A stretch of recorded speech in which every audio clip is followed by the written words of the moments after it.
Hi guys, ang daming anahaw dito. Yan po.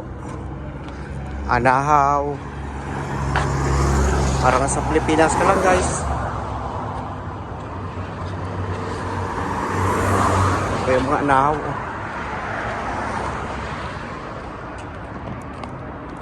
Nakahilira lang dito. Ginawan lang dekorasyon yung anahaw natin. Dito lang to sa Mahabula.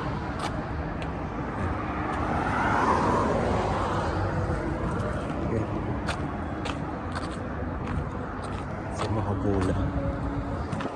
Ayan o. Ang gandang pang dekorasyon ng anahaw.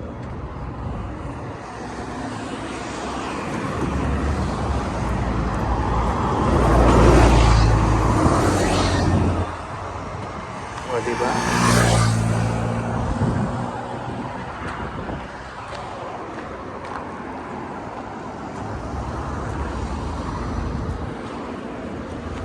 Hindi. Paggabi na kasi 6 o'clock na ang gabi.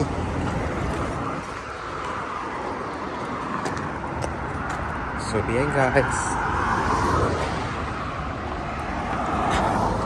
Thank you for watching. Tayo maglalakad muna. Bye.